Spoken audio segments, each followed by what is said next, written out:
Bulletin में सबसे पहले आपको बताएं, खैबर पख्तूनख्वा में बल्दियाती इंतखाबात के गैर सरकारी और गैर हतमी नताइज आने का सिलसिला जारी है। अब तक के मौसूल होने वाले नताइज में हुक्मरान जमात PTI की कारकर्दगी कमजोर नजर आ रही है। सिटी काउंसिल मेयर की एक नशिस्त पर ANP, एक पर JUI कामयाब हुई है। सिटी काउंसिल मेयर की 2 नशिस्तों पर JUI आगे है, PTI पीछे है। मर्दान सिटी काउंसिल मेयर की नशिस्त पर ANP के हिमायतुल्लाह मायार कामयाब हुए, जबकि कोहाट सिटी काउंसिल मेयर की नशिस्त पर JUI के शेर जमान मुंतखब हुए हैं। पेशावर सिटी काउंसिल मेयर की नशिस्त पर JUI के जुबैर अली आगे हैं, जबकि पेशावर सिटी काउंसिल मेयर की नशिस्त पर PTI के मोहम्मद रिजवान बंगश दूसरे नंबर पर हैं। बन्नू सिटी काउंसिल मेयर की नशिस्त पर JUI के इरफानुल्लाह दुरानी आगे हैं। बन्नू सिटी काउंसिल मेयर की नशिस्त पर PTI के इकबाल जदून दूसरे नंबर पर हैं।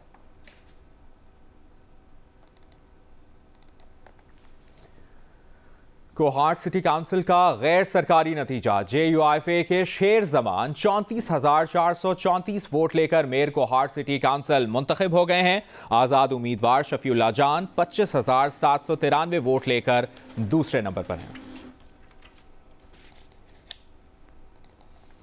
मर्दान से अपडेट यह है कि मर्दान सिटी काउंसिल के गैर सरकारी नतीजे के मुताबिक ANP के हिमायतुल्लाह मायार 56,458 वोट लेकर मेयर मर्दान सिटी काउंसिल मुंतखब हुए हैं।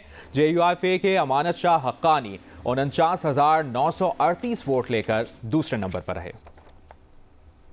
पेशावर सिटी काउंसिल की अपडेट यह है कि 521 में से 451 पोलिंग स्टेशंस का गैर सरकारी नतीजा, JUI के जुबैर अली 56,006 वोट लेकर सिटी काउंसिल मेयर की नशिस्त पर आगे हैं। PTI के मोहम्मद रिजवान बंगश 45,015 वोट लेकर मेयर की नशिस्त पर दूसरे नंबर पर।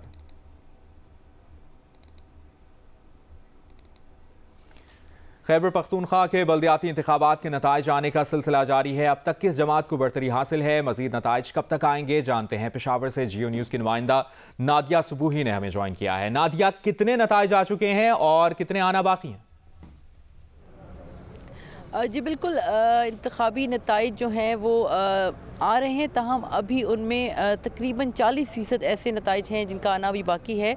और जो गैर हतमी नताइज हमें मौसूल हुए हैं, जो हम चाहेंगे कि बताएं कि पेशावर के जो अच्छे तहसील कौंसल्स और मेयरशिप पेशावर की जो इसमें हसन खेल में PTI को बरतरी हासिल हुई। इसी तरह तहसील जमकनी की जो है ANP, मथुरा के लिए JUI, पिशतखरा की जो तहसील है उसमें JUI को अब तक लीड हासिल है। बड़ाबेर में भी ANP जो है वो लीड हासिल किए हुए है। इस तरह शाह आलम की जो तहसील है उसमें JUI को अभी तक बरतरी हासिल है। अगर हम बात करें मजमूई तौर पर खैबर पख्तूनख्वा के बल्दियाती इंतखाबात के नताइज के हवाले से, तो जो अब तक नताइज आ रहे हैं उसमें JUI जमीयत उलमा इस्लाम फ़े को बरतरी हासिल है, उनके पास ज़्यादा नशिस्तें आई हैं। और पेशावर की अगर हम बात करें तो पेशावर की मेयरशिप के लिए भी जुबैर अली जो पाकिस्तान मुस्लिम लीग नून और कौमी वतन पार्टी जमीयत उलमा इस्लाम फ़े के 3 जमातों ने मुतफ़िका तौर पर उनको खड़ा किया था पेशावर की मेयरशिप के लिए, वो उनको 11,000 की बरतरी अभी तक हासिल है, लीड उन्होंने ली हुई है। जबकि 70 पोलिंग स्टेशन ऐसे हैं जिनका नतीजा अभी आना बाकी है। दूसरे नंबर पर रिजवान बंगश हैं जो PTI के उम्मीदवार हैं। और PTI मुख्तलिफ समेत जो मुख्तलिफ सियासी जमातें थी वो पेशावर के मेयरशिप के लिए बहुत ज़्यादा उनकी तवक्को थी कि वो ज़्यादा से ज़्यादा वोट हासिल करेंगे। और हर उम्मीदवार की कोशिश ये थी कि वो पेशावर की मेयरशिप का जो की नशिस्त हासिल करे। ताहम इस वक्त तक जमीयत उलमा इस्लाम फ़े को बरतरी हासिल है, उनके उम्मीदवार अभी 11,000 की लीड ले रहे हैं। हासिल है अब तक। आपसे मुसलसल अपडेट्स लेते रहेंगे नादिया सुबूही। फिलहाल शुक्रिया आपका। बन्नू सिटी काउंसिल से अपडेट यह है कि 147 पोलिंग स्टेशंस के गैर सरकारी नताइज के मुताबिक JUI के इरफानुल्लाह दुरानी 27,500 वोट लेकर मेयर की नशिस्त पर आगे हैं। PTI के इकबाल जदून खान 22,800 वोट लेकर मेयर की नशिस्त पर दूसरे नंबर पर हैं। खैबर पख्तूनख्वा बल्दियाती इलेक्शन का पहला मरहला 17 अजला की 64 तहसील काउंसिल में से 26 के गैर सरकारी नताइज, PTI और JUI 9 तहसील काउंसिल में कामयाब हुई हैं। गैर सरकारी नताइज के मुताबिक अवामी नेशनल पार्टी 4, आज़ाद उम्मीदवार 3 तहसील काउंसिल पर कामयाब। मुस्लिम लीग नून सिर्फ 1 तहसील काउंसिल की नशिस्त पर स्वाबी से कामयाब हुई।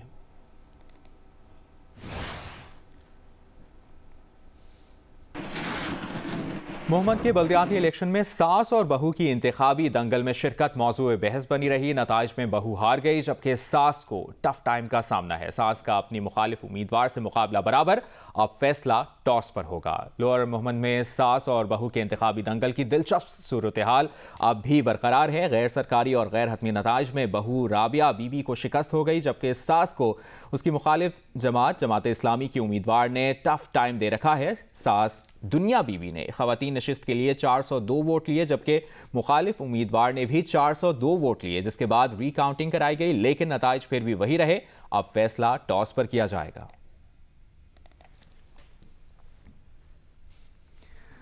बल्दियाती इलेक्शन में रात भर नताइज मौसूल होने के बाद फातेह उम्मीदवार सुबह होते ही जश्न मनाने लगे। बन्नू में खवातीन काउंसलर की नशिस्त पर खाना बदोश शमशाद बेगम ने मार्का जीत लिया। गैर सरकारी नताइज मौसूल होने पर बेगम शमशाद और साथियों ने जीत का जश्न मनाया, जिसमें बच्चे बड़े सभी शरीक हुए। साथियों के हमरा रैली निकाली और ढोल की थाप पर भंगड़े भी डाले।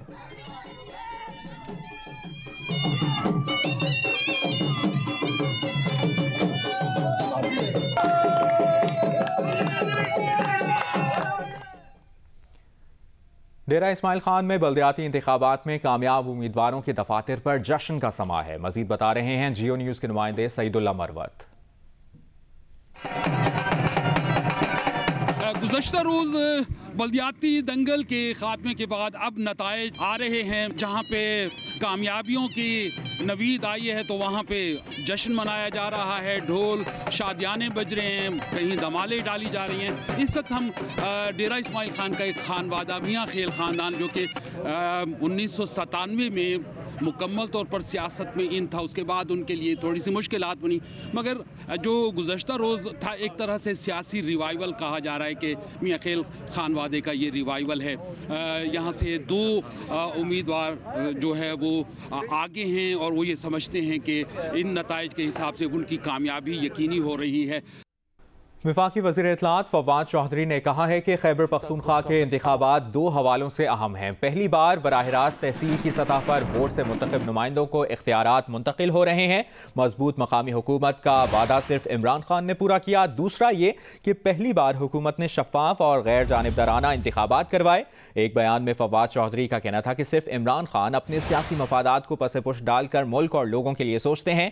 कितना आसान है वज़ीर आला की सूरत में एक डिक्टेटर रखो और काम चलाओ, जो पीपल्स पार्टी और नून लीग की रिवायत है। सिंध के लोग आज भी इस रवैये का शिकार हैं। अब पंजाब में भी बाइख्तियार निज़ाम कायम होने जा रहा है।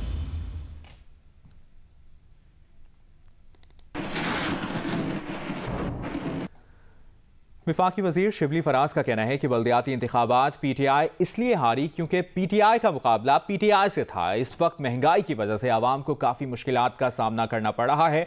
उन्होंने कहा कि बल्दियाती इलेक्शन से हमने सबक सीखा है। अगले इंतखाबात में हिकमत अमली तब्दील करेंगे, इलेक्शन का तजिया करेंगे, पार्टी डिसिप्लिन कायम करेंगे। PTI हारी है, वो इस वजह से हारी है कि PTI का मुकाबला PTI से था। तो अगर ये PTI वर्सेस PTI ना होती तो मेरा ख्याल है कि हम अभी जो 16 अजला में हुए हैं उसमें से हम आसानी से 14 में ले सकते थे।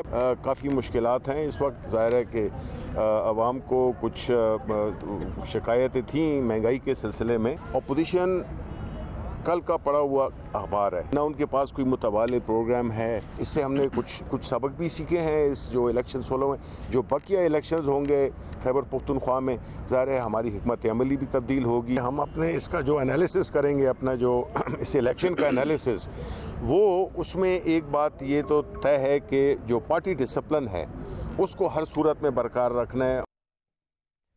खैबर पख्तूनख्वा से सेनेट की खाली होने वाली जनरल नशिस्त पर इंतखाब के लिए पोलिंग का अमल जारी है। अब तक 68 अराकीन सूबाई असम्बली ने वोट पोल कर दिए हैं। मजीद बता रहे हैं नुमाइंदा जियो न्यूज़ दानियाल अजीज़।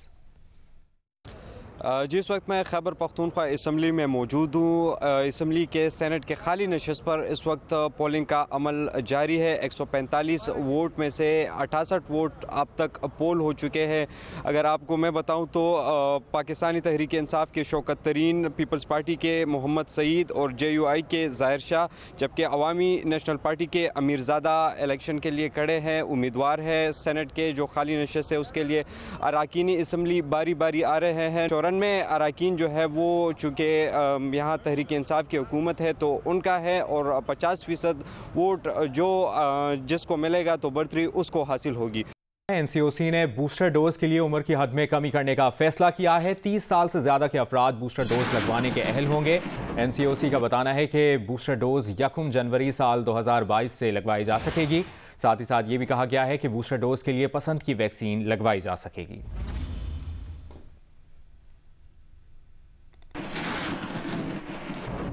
सानह सियालकोट से मुतालिक इस्लामी नजरियाती काउंसिल का खुसूसी इजलास जारी है। इजलास की सरबराही चेयरमैन इस्लामी नजरियाती काउंसिल डॉक्टर क़िबला अयाज कर रहे हैं।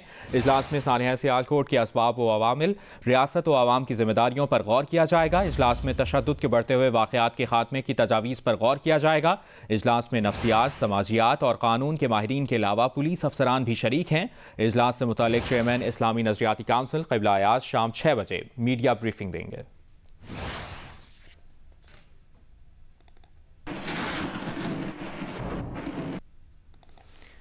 OIC के वज़राए ख़ारजा काउंसिल के 17वें गैर मामूली इजलास की मुत्तफ़िक़ा करारदाद जारी कर दी गई है। करारदाद के मुताबिक अफ़गान अवाम को सहूलत फराहम करने के लिए ह्यूमैनिटेरियन ट्रस्ट फंड कायम करने का फ़ैसला किया गया है। अफ़गान तहफ़्फ़ुज़ खुराक प्रोग्राम शुरू करने का फ़ैसला भी किया गया है। OIC के गैर मामूली इजलास की करारदाद के मुताबिक इस्लामी तरक्याती बैंक से 2022 की पहली सहमाही तक ह्यूमैनिटेरियन ट्रस्ट फंड फ़ाल बनाने की दरख्वास्त की गई है। करारदाद के मुताबिक OIC रुकन ममालिक दीगर इदारे अफ़गानिस्तान को इंसानी बुनियादों पर इमदाद फराहमी के वादों का ऐलान करें। अफगानिस्तान के पड़ोसियों से दोस्ताना तर्ज अमल, जामे हुकूमती ढांचे के क़याम की अहमियत पर जोर दिया गया है। करारदाद के मुताबिक इंसानी हुकूक बशमूल ख़वातीन, बच्चों और अक़लियतों के हुकूक पर जोर दिया गया है। करारदाद के मुताबिक अफगान सरजमीन किसी दहशतगर्द गिरोह के अड्डे या बतौर महफूज पनाहगाह इस्तेमाल नहीं होना चाहिए। अफगानिस्तान अक़वाम मुत्तहिदा और OIC के मंशूर में दर्ज उसूलों मकासद की पासदारी करे। आलमी बिरादरी अफगान मुहाजिरीन की मेज़बानी करने वाले बड़े ममालिक को फौरी इंसानी इमदाद फराहम करे। OIC अफगानिस्तान के लोगों को इंसानी तरक्याती इमदाद की फराहमी में कायदाना किरदार अदा करेगी। करारदाद के मुताबिक जनरल सेक्रेटेरिएट काबुल में OIC मिशन इंसानी, माली, लॉजिस्टिक वसाइल से मजबूत करने के फौरी इक़दाम करे।